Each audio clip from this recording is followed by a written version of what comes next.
समझ नहीं आ रहा अपने सैलरी इंक्रीमेंट का क्या करूं। बेटा इतना क्या सोच रहा है? अपने म्यूचुअल फंड्स के एसआईपी का टॉप अप करा ले। This is the right time. क्या? समझ में नहीं आया। बेटा इतना क्या सोच रहा है? अपने म्यूचुअल फंड्स का एसआईपी टॉपअप करा ले। This is the right time. अब समझा।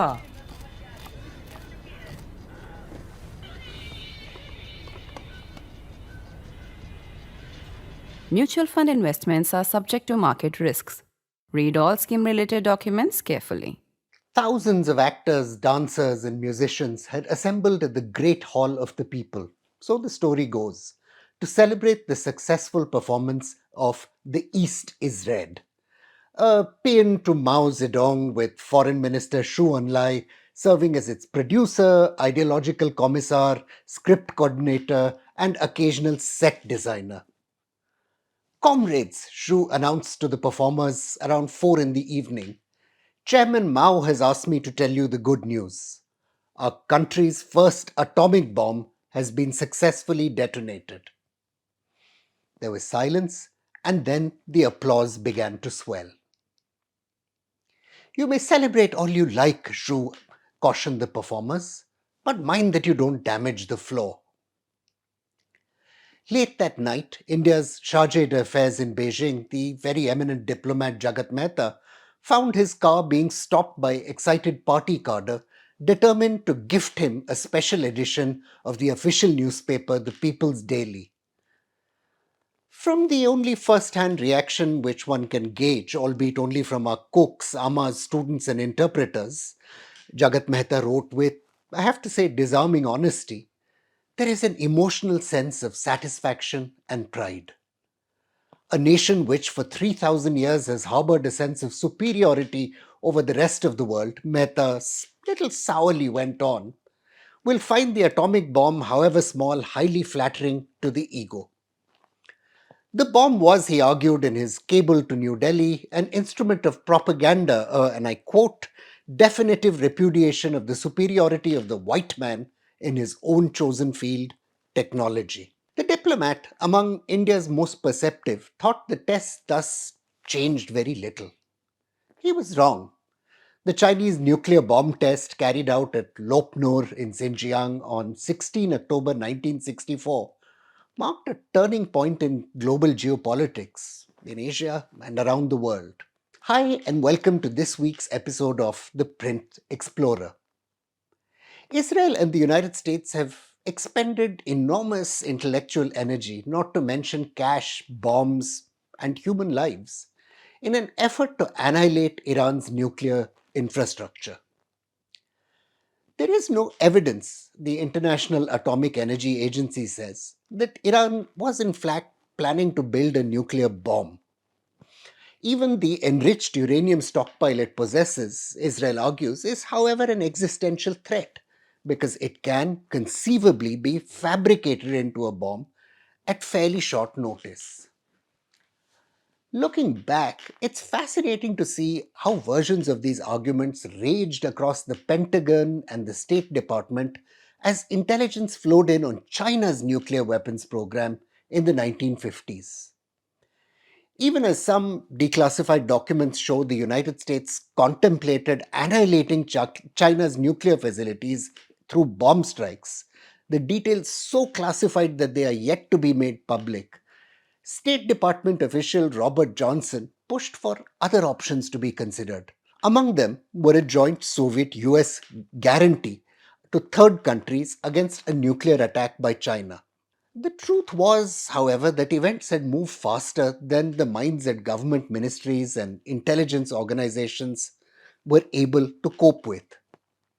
Inside just 10 years, starting from a point where it was not even known if China had uranium to mine, the country had produced a nuclear weapon. The question is who it was aimed at and what that might do to constrain the superpowers in Asia and beyond. And so, the simple question, how did China get away with it, just like Israel, Pakistan, South Africa, North Korea, and even India? And why is Iran failing in that pursuit? From the little we know of Chairman Mao Zedong's decision making process, its clear understanding of the complex workings of nuclear physics was not among them. Lenin's notion of dialectics, he said in the 1955 meeting, which was called to discuss the Chinese bomb project, was the study of contradictory elements. According to Mao, these contradictions were illustrated in physics by positive and negative electricity. The physics of the atom merely confirmed to Mao what he thought he already understood and knew. The ideological bit done, the chairman rapidly handed over the conference to the scientists to conduct. Behind the scenes, we know the French scientist couple Irene Joliot-Curie and Jean-Frédéric Joliot-Curie are believed to have impressed on Mao in 1953 the need for a bomb. Well-connected scientists like Qian Sanqiang pushed skeptical officials, inspiring their imagination on the prospects and uses of a nuclear weapon. For an understanding of why this bomb debate had broken out in China, the context is critical. That year, as the nuclear deliberations took place, China was locked in low grade warfare with Taiwan over a series of islands in the straits dividing them. There was also two opinions on whether China was in fact preparing to seize the islands or create a defensive backstop against attack. Either way, Secretary of State John Foster Dulles let it be known that it might be necessary to use new and powerful weapons to thwart the PLA. This reference to new and powerful weapons became something called the New Look policy, crafted under President Dwight Eisenhower. The New Look policy contemplated for more rapid reach for nuclear weapons to be deployed in theaters of war just as other conventional munitions were.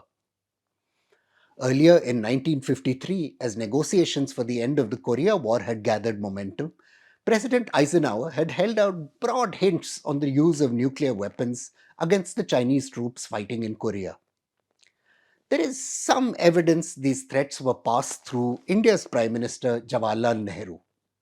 Nehru, however, later claimed he had misunderstood the significance of the warnings and never passed them on to the Chinese. The Chinese soon got the message, though, through other more public channels.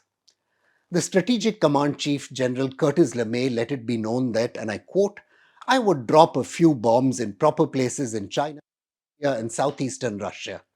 In those poker games such as Korea and Indochina, which have never raised the ante, we've always just called the bet. We ought to try raising sometime, raising being what, using nuclear power." Even as the Taiwan crisis unfolded, Nikita Khrushchev, first secretary of the Central Committee of the Soviet Communist Party and later his country's leader, made his first trip to the People's Republic of China. The talks were very focused on modernizing China's military. Khrushchev writes, I quote, "We agreed to send military experts, artillery, machine guns, and other weapons in order to strengthen China and thus strengthen the socialist camp." The Chinese were hearing another message, though. No matter how powerful their conventional military was, to really deter aggression, they would need nuclear weapons of their own. Turning to his key partner, the Soviet Union, Mao now pointed to its promises of aid to help them promote research into the peaceful uses of atomic energy. This commitment, confirmed that April, was to provide China with a cyclotron and a nuclear reactor, as well as fissionable material for research. Mao also moved to set up domestic technical infrastructure. The Chinese Academy of Sciences received 3 times as much money in 1957 as it had got in 1953, and a very large fraction of that money went to purchase the latest scientific literature from the West. Like India, the People's Republic was also able to recruit the services of some extraordinarily talented scientists who had trained in the West. Qian Sang-king, together with his wife He Shui, had studied nuclear physics at the Curie Institute in Paris. Peng Huanwu, who had studied with the Nobel laureate Max Born in Edinburgh, was another of these key figures. These scientists also reached out to colleagues who were still working in the West, asking them to come home. Among them, Peng Huanwu, noted for his research on cosmic rays, Wang Ganchang, a specialist on radioactivity and bubble chambers who had studied with Lise Meitner in Berlin, and several missile experts, including Qian Weishang, who had spent the entire Second World War at the California Institute of Technology's Jet Propulsion Laboratory. So, pretty impressive cast of characters. Each of these figures soon began to set up units devoted to the pursuits of their projects in parallel. Qian, for example, was given charge of missile development. Nie Rongzhen, for his part, took charge of the 1,000 scientists and 17 Soviet advisors working on the 12-year plan to develop nuclear energy. And at the same time, as a new vice premier, he became Shu Enlai's principal agent for all scientific and technical policy making. Khrushchev claims in his memoirs that he had become increasingly alarmed by Mao's views on nuclear weapons. Mao, you see, talked about nuclear weapons just like any other form of weapon, and sometimes dismissed the idea of a nuclear war, saying, oh, China, in essence, that China had enough people to survive this kind of annihilatory conflict. Though Soviet assistance continued to be available in the civilian nuclear sector, repeated promises to deliver a model nuclear bomb to the Chinese were resiled on. Even in mid 1959, workers who were sent to the railroad station to pick up the prototype came back empty handed. Promises were made, but that bomb never arrived. The rebellions against Soviet rule in Hungary and Poland, though, strengthened China's hand. A new agreement was signed, giving China that prototype atomic bomb it desperately sought, as well as missiles and related technical data. Moscow also undertook to sell industrial equipment for the processing and enrichment of uranium and to provide enough uranium hexafluoride for the initial operation of the Lanzhou gaseous diffusion plant, one of the building blocks of the atomic program. Events, though, made this situation untenable. There were sharp exchanges between Khrushchev and Mao over the PLA's aggressive border intrusions into India. Khrushchev thought China's behavior was sucking the United States into the region, and the Soviets didn't want that. Khrushchev also began to suspect Mao simply could not be trusted with nuclear weapons. In the end, 40% of the nuclear industrial equipment and raw materials pledged to China by the Soviet Union never showed up. And step by step, the 233 Soviet advisors in the Chinese nuclear industrial system were pulled out. By 23 August 1960, with about a month's warning, Moscow had fully withdrawn the last of its technical experts from the Chinese strategic program. The sheer speed of that program, though, less than a decade from the discovery of uranium reserves to a nuclear weapon, would leave both its superpower rivals gasping. Instead of giving up when the Russians went home, the Chinese now began to push in earnest for a bomb they could call their own. The first, most difficult part was mining enough fissile material. Tens of thousands of workers facing food shortages were pushed to work breaking rock to extract ore. Technological hacks had to be invented to refine this Chinese ore to acceptable levels and then to produce uranium hexafluoride. In parallel, work began on harvesting plutonium using a novel method involving plutonium tetrafluoride. The work exposed laborers to one of the most dangerous substances on Earth with terrible consequences, but nobody was keeping count of the bodies that fell. Even though these facilities continued to receive some Soviet assistance, the aid was very limited. In building their first plutonium production reactors, the Chinese still received some Soviet help, and they gave due credit to the Soviet Union for its assistance, but most of it was purchased, not given. Soviet specialists, for example, oversaw the installation of the nuclear research reactor at the Institute of Atomic Energy at Tolly. On the other hand, for security reasons, those specialists did not allow the Chinese to help insert the nuclear elements in the Institute's reactor and up to the day they left, restricted Chinese access to some of the reactor's components. Moscow gave Beijing preliminary designs for the Jiuquan military plutonium production reactor and its related chemical separation facility, but provided little, if any, hands-on aid in building them. Even this sparse aid, though, was a massive help for China. By 1960, the Chinese were ready to begin research on the actual design and configuration of their bomb, having completed 2 years of preparatory theoretical work. During the years from 1958 to 1960, they had amassed data on detonation mechanics, neutron transmission, nuclear reactions, and the properties of materials under conditions of high temperature and pressures. The two Soviet nuclear weapons specialists in the Chinese Academy had provided no help on the bomb design, and the Chinese used to deride them as, I quote, mute monks who would read but not speak. Whenever the Chinese probed for classified information, the Soviets would clear their throats and silence would reign. Finally, when the specialists received orders to head home in 1960, they shredded their designs as they left. The experts, though, left behind some critical fragments which would be very helpful to the Chinese. The Chinese Second Ministry, which was in charge of the bomb program, directed Deng Xiaoqian to reassemble and analyze whatever pieces of data he could find. Among them, he found crucial clues to the nature of implosion. The Soviets had, in their haste, ended up contributing to the Chinese plutonium project. The challenges ahead were, of course, still huge. The Chinese facilities consisted of a plant to turn the enriched uranium hexafluoride into weapons-grade uranium metal. There was progress on the manufacturing plant for casting and machining the fissile core of the bomb, and an entire workshop to put the bomb together.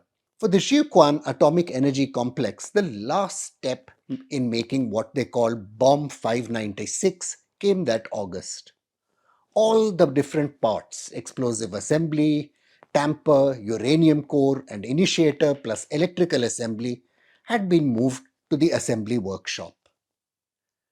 Shang Eiping, the military head of the bomb program, watched the detonation and then picked up the phone. Please report to Chairman Mao and Premier Zhu that our first atomic bomb has been detonated, he said. Repeat, please, said the voice at the other line. The atomic bomb actually detonated. We have seen the mushroom cloud. Even as the high drama of the Cultural Revolution broke out, the team that had produced the bomb continued to work, now focused on producing a hydrogen weapon. This time, lacking Soviet blueprints, they turned to what Western literature they could lay their hands on. Then, in 1966, the scientist Yu Min discovered a shortcut to making a hydrogen bomb. The booster device, he proved, was tested by being dropped from an aircraft on 9 May 1966, and again that same year in December. The bizarre frenzy of the Cultural Revolution that had broken out in China was threatening to unravel the country. As the banners of the rebellious Red Guards were unfurling in Beijing during 1966, soldiers of the 2nd Artillery Corps near Jiuquan had launched a DF-2 missile armed with an actual atomic warhead against a ground zero in Xinjiang, 800 kilometers to the west. When announced, this test on October 27 prompted the young fanatics to take to the Beijing streets with dancing. They sang the praises of Mao's thought and pasted up big character wall posters that acclaimed the bond between the creative forces of Mao's radicalism and the force of the bomb. Why did China succeed, and Israel, South Africa, Pakistan, and North Korea after it, where Iran has become a target for destruction? There's no simple reason I can offer. In 1964, President Lyndon Johnson seriously considered bombing China, as I mentioned, but finally concluded the risks were too high and all they would really do was retard the nuclear program by a few months or years. I'm for this, President Johnson's National Security Advisor George McBundy scrawled on the sidelines of one of the notes that went up and down the government. The government even sounded out the Soviets to try and see if they would support an atomic attack on China. Yet finally, the risks were deemed too high. The Soviet Union, in turn, considered an attack on China's nuclear infrastructure in 1969 when the relationship between the two Soviet allies turned poisonous. By this time, however, the United States was reaching out to Beijing, hoping to capitalize on the split between the two communist powers. A classified US analysis showed, moreover, that the Soviets could not be sure of destroying the entire Chinese arsenal, exposing their own cities to a devastating second strike. For the Soviet Union, there were real fears that China's massive land forces, shattered as they might be by a nuclear attack, could end up causing huge problems for them in the East. The United States, in turn, worried about what the long term consequences the use of nuclear weapons would have in Asia. All sorts of proposals were debated, analyzed, and finally put away on the shelf. For generations now, the wisdom of these actions has been debated. Decisive military action at the time might have stopped China and other countries from acquiring technologies until then only held by a small club of Western superpowers. We know how the proliferation story took place. China provided missile and nuclear know how to Pakistan. Pakistan's black market, in turn, provided bomb designs to Libya and Iran. The fundamental question, though, goes back to faith in nuclear deterrence, one of the pillars of our world's security architecture. Nation states don't acquire nuclear weapons because they want to blow up their enemies. They get them to deter threats to their own very existence, hoping to make the very idea of defeat and victory meaningless for adversaries. They know that if they use nuclear weapons, their adversaries will also use them.